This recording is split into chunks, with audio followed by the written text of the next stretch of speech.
The alarm clock's shrill cry pierced through the thin walls of the cramped apartment at 5:30 a.m. Marcus Johnson rolled out of bed, his body protesting every movement. After another double shift at the warehouse, the Chicago winter had been particularly brutal this year, and the heating bill was eating into what little money he had left after rent and groceries. "Daddy, I can't find my math homework," came the worried voice of his 8-year-old daughter, Lily, from the small living room that doubled as her bedroom. Marcus rubbed his tired eyes and forced a smile. "Don't worry, sweetheart. We'll find it together." The morning routine was always the same. A carefully choreographed dance of breakfast preparation, homework checking, and getting Lily ready for school, all while Marcus prepared for another day of manual labor that would barely cover their basic needs. The coffee maker had broken 3 months ago, and buying a new one wasn't in the budget. After dropping Lily at Jefferson Elementary, Marcus headed to his second job at a local construction site. The foreman had mentioned possible overtime work, which meant he might be able to afford the new winter coat Lily desperately needed. Her current one was 2 sizes too small, held together with safety pins and determination.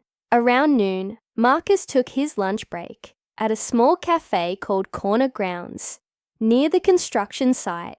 It was the kind of place where construction workers, office employees, and students could grab a quick, affordable meal. He usually just ordered a black coffee and a day-old sandwich. It was all he could afford, but it was warm and filling. As he stood in line, Marcus noticed a young woman ahead of him, frantically searching through her purse.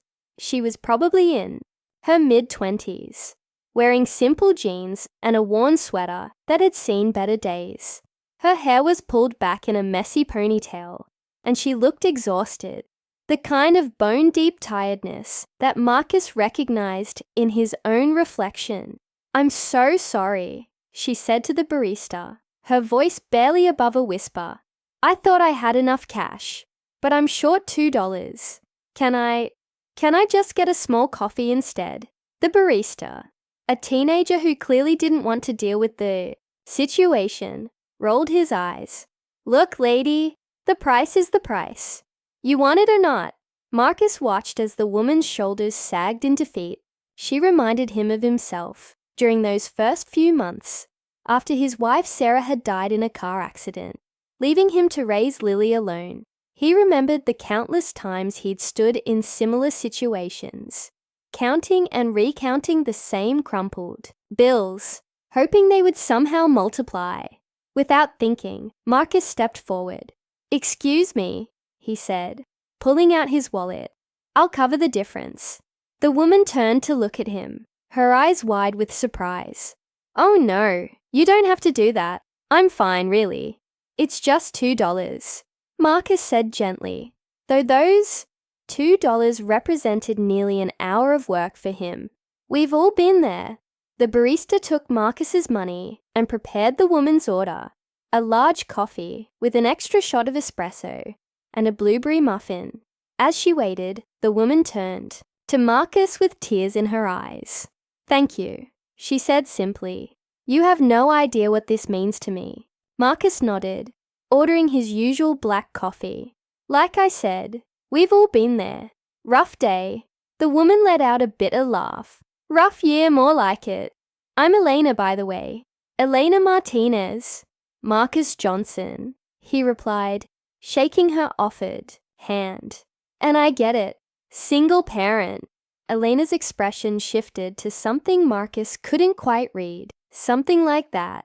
"What about you?" "Yeah, got an 8-year-old daughter. It's tough sometimes." Their orders came up, and they found themselves walking out of the cafe together. Elena seemed reluctant to leave, as if she was afraid of being alone with her thoughts. "Marcus," she said, as they stood on the sidewalk, "would you like to sit and talk for a few minutes? I know you probably have to get back to work, but..." Marcus checked his watch. He had 15 minutes left on his break, and something about Elena's demeanor told him she needed the company more than he needed the extra rest. They found a bench outside the cafe, watching the lunch crowd hurry past. "What kind of work do you do?" Elena asked, noticing his construction clothes and work boots. "Whatever pays the bills," Marcus said with a weary smile. "Warehouse work in the mornings, construction in the afternoons. Sometimes I pick up weekend shifts at a moving company. What about you?" Elena was quiet for a long moment. "I'm between jobs right now. It's complicated." They sat in comfortable silence, sipping their coffee and watching the world go by. Marcus noticed that Elena kept checking her phone, her expression growing more worried with each glance. "Everything okay?" he asked, just waiting for some important news. Elena said vaguely, "Marcus, can I ask you something? What keeps you going when everything seems impossible?" Marcus thought about the question seriously. "My daughter Lily. She's the reason I get up every morning. Every sacrifice, every double shift, every moment when I feel like I can't do it anymore. I think about her future, about giving her opportunities I never had." Elena nodded slowly. "She's lucky to have you." "I'm the lucky one," Marcus said. "She's the strongest person I know, and she doesn't even realize it. Last week she gave me half her lunch money because she overheard me on the phone with the electric company. 8 years old, and she's already more generous than most adults. That's because she learned it from you," Elena said softly. The apple doesn't fall far from the tree. Marcus's break was ending, and he stood up reluctantly. "I should get back to work. It was nice meeting you, Elena. I hope whatever news you're waiting for turns out to be good." Elena stood as well, extending her hand. "Thank you again, Marcus, for the coffee and for reminding me that there are still good people in the world." As Marcus walked back to the construction site, he felt a warmth that had nothing to do with the coffee. Sometimes, the smallest acts of kindness created the biggest ripples, and he was glad he'd been able to help someone who clearly needed it. What Marcus didn't know was that Elena Martinez had been standing in that cafe line after the most difficult morning of her life, a morning that had started with a board meeting where she'd been informed that her late father's business empire was in jeopardy and that her identity as the heir to the Martinez fortune was about to become public knowledge, whether she wanted it or not. 3 weeks later, Marcus was dealing with his own crisis. Lily had been running a fever for 2 days, and the urgent care visit had revealed an ear infection that required antibiotics. The prescription cost $68, money Marcus simply didn't have. He'd already used his last bit of savings to fix the heating system in their apartment when it broke during the coldest week of the year. Standing in the pharmacy, Marcus felt the familiar weight of impossible choices. He could ask his supervisor for an advance on his paycheck, but he'd already done that twice this month. He could call his sister in California, but she was struggling with her own family's expenses. The pharmacist was waiting patiently, but Marcus could feel the line of customers growing behind him. "Daddy, I don't feel good," Lily whispered, tugging on his jacket. Marcus knelt down to her level. "I know, sweetheart. Daddy's going to take care of it, okay? Just give me 1 more minute." He was about to ask if he could pay half now, and half later when a familiar voice spoke from behind him. "Marcus, is that you?" He turned to see Elena Martinez, but she looked completely different from the woman he'd met at the cafe. Her hair was professionally styled, she wore an expensive-looking coat, and she carried herself with a confidence that seemed at odds with the person who'd been short $2 for coffee. "Elena!" "Hi," Marcus said, surprised. "How are you?" Elena's eyes immediately went to Lily, who was leaning against Marcus's leg with obvious exhaustion. "Is she okay?" "Just an ear infection," Marcus said, trying to keep his voice light. "We're just picking up some medicine." Elena noticed the prescription bottle in the pharmacist's hand and the worried expression on Marcus's face. She'd spent enough time in board meetings to recognize the look of someone calculating numbers that didn't add up. "Would you mind if I took care of that?" Elena asked quietly. Marcus's pride flared immediately. No, absolutely not. Thank you, but we're fine. Marcus, Elena said gently. You helped me when I needed it. Please let me return the favor. The pharmacist cleared his throat. Folks, I need to know how you want to handle this. Marcus looked down at Lily, who was starting to shiver despite her fever. His daughter's health was more important than his pride. Okay, he said quietly. Thank you. Elena handed her credit card to the pharmacist without hesitation. As they waited for the transaction to process, she knelt down to Lily's level. Hi there, I'm Elena. What's your name? Lily, she whispered.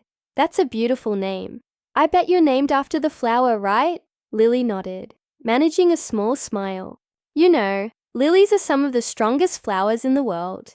They can grow in almost any condition and still be beautiful.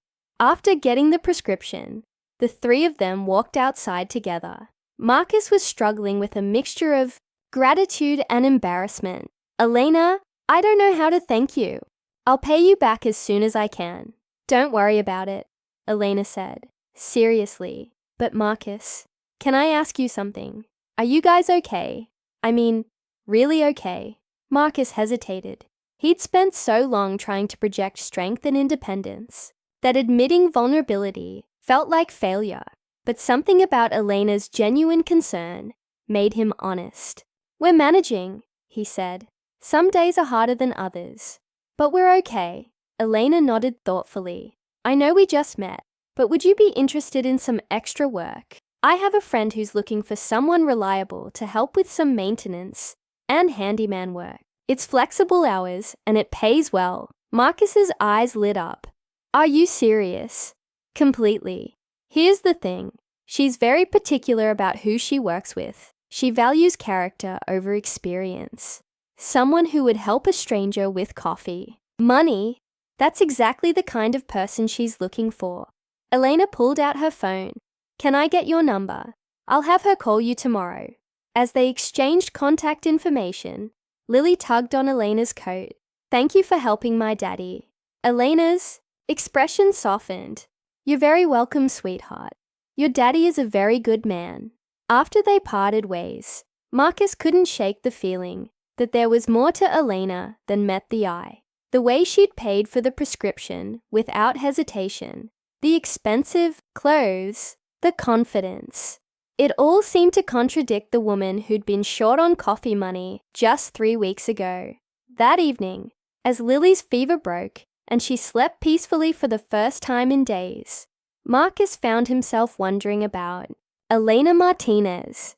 He pulled out his phone and almost searched for her name online, but stopped himself. Whatever her story was, she'd helped him when he needed it most, and that was what mattered. What Marcus didn't know was that Elena had spent the 3 weeks since their first meeting thinking about their conversation. His words about doing everything for his daughter had resonated with her in a way that cut through all the noise of her complicated life. She'd been born into wealth, but she'd never seen the kind of pure, selfless love that Marcus showed for Lily. The friend who needed handyman work was actually Elena herself, though she planned to present it through her property management company. She'd been looking for a way to help Marcus without damaging his pride, and this seemed like the perfect solution. As she sat in her penthouse apartment overlooking Lake Michigan, Elena realized that meeting Marcus had changed something fundamental. In her perspective, she'd spent months agonizing over the weight of her inheritance and the responsibilities that came with it. But watching Marcus sacrifice for his daughter with such grace and determination had shown her what real strength looked like. The next morning, Elena made a decision that would change both their lives. She picked up her phone and dialed the number Marcus had given her. The maintenance job that Elena had arranged turned out to be a godsend for Marcus. The pay was generous, more than he made at either of his other jobs, and the work was varied and interesting. He found himself maintaining properties in some of Chicago's most upscale neighborhoods, working for a property management company called Meridian Holdings. Over the next 2 months, Marcus's financial situation improved dramatically. He was able to move Lily to a better apartment in a safer neighborhood, closer to her school. For the first time in years, he didn't have to choose between paying rent and buying groceries. Lily had new clothes that fit, school supplies, and even some books that she'd been wanting. The best part was that the flexible schedule allowed Marcus to spend more time with Lily. He could pick her up from school, help with homework, and even take her to the park on weekends. The stress lines around his eyes began to fade, replaced by something that looked like hope. Elena, meanwhile, had been watching Marcus's progress through the property management company's reports. She'd also been doing something she'd never done before, taking an active interest in her family's business empire. Her father's company had grown into a massive conglomerate, but Eleanor had always felt disconnected from its operations. Meeting Marcus had sparked something in her, a desire to understand how the company's resources could make a real difference in people's lives. The arrangement had worked perfectly until one Saturday afternoon, when Marcus was doing routine maintenance at a high-end apartment building in Lincoln Park. He was replacing a broken light fixture in the lobby when he heard a familiar voice. "The elevator in the penthouse has been making that noise again, Elena. You really should have the entire system inspected." Marcus looked up to see Elena walking through the lobby with an older man in an expensive suit. But this wasn't the Elena he knew. This woman commanded the space around her, spoke with authority, and was clearly in charge of whatever conversation they were having. "I'll make sure it's added to the maintenance schedule, James," Elena was saying. "We can't have residents dealing with..." She stopped mid-sentence when she saw Marcus. For a moment, neither of them moved. "Marcus," she said quietly. "Elena," he replied, setting down his tools. This is your building."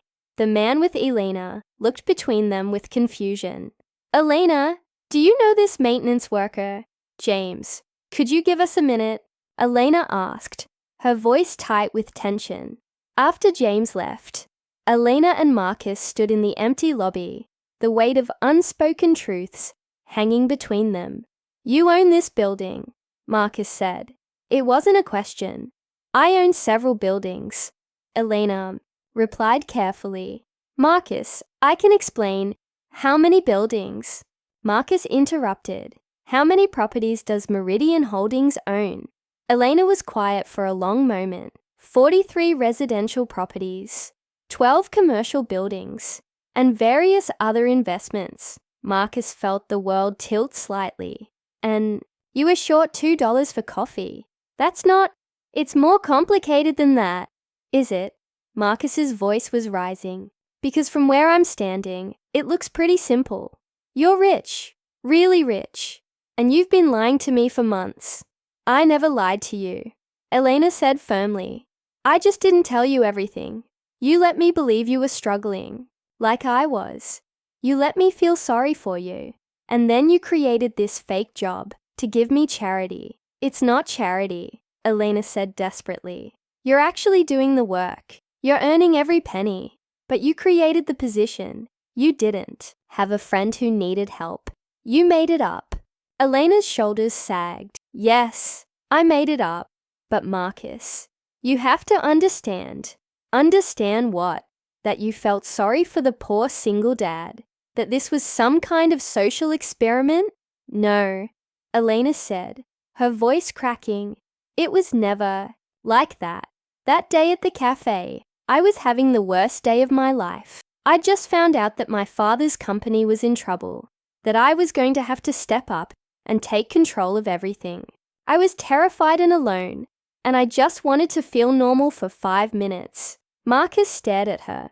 "Your father's company. This is all your father's company. My father built Martinez Industries from nothing. When he died last year, everything came to me. I never wanted it, never asked for it. I was working as a social worker, trying to make a difference in small ways.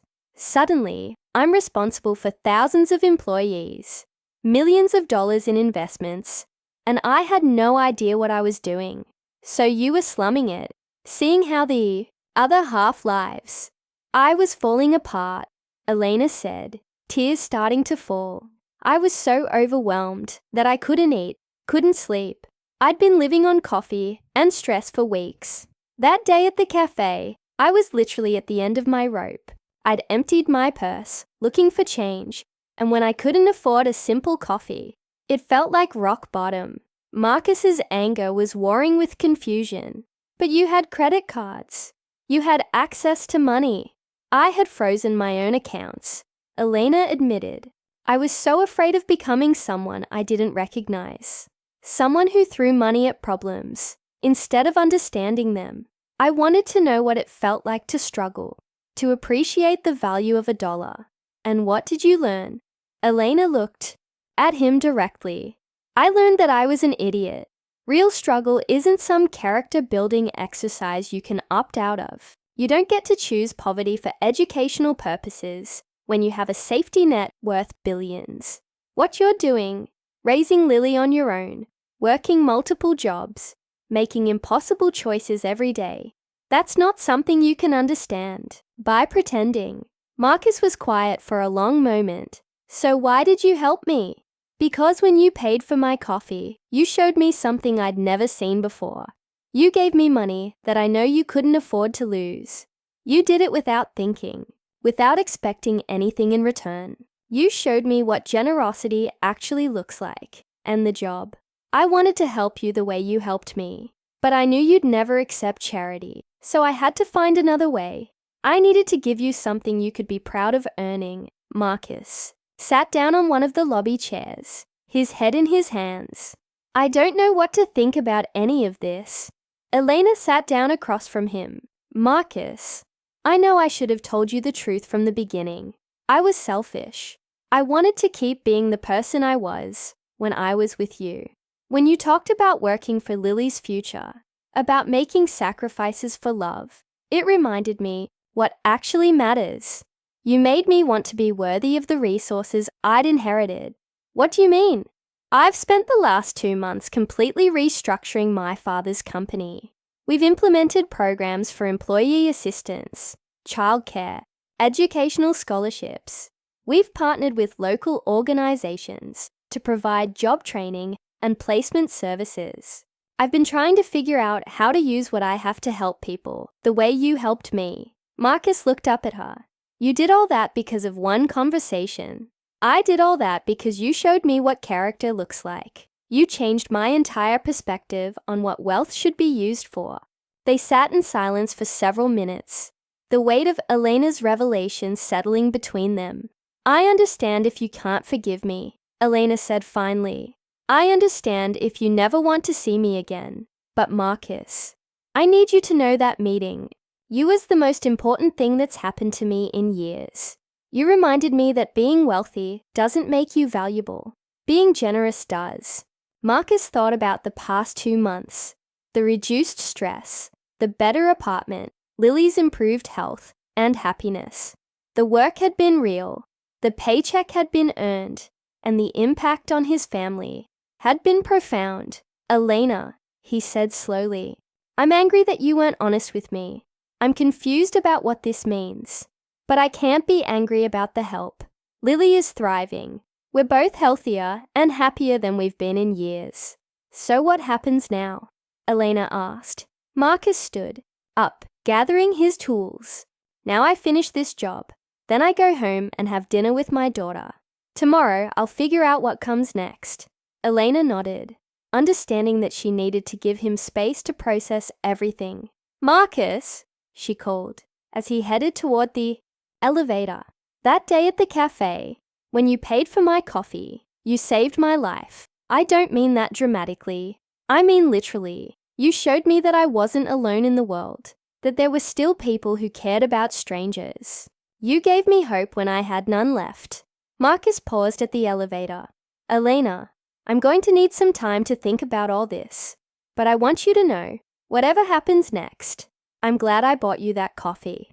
As the elevator doors closed, Elena realized that the conversation had gone better than she'd hoped. Marcus was hurt and confused, But he wasn't entirely closed off to her. More importantly, she'd finally told him the truth about who she was and why she'd helped him. The question now was whether their unlikely friendship could survive the revelation that she was one of the wealthiest people in Chicago, and whether Marcus could trust her motives moving forward. What both of them would discover was that genuine connection transcends economic circumstances, and that sometimes the most meaningful relationships are built on mutual respect and shared values rather than similar backgrounds. The real test of their friendship was just beginning.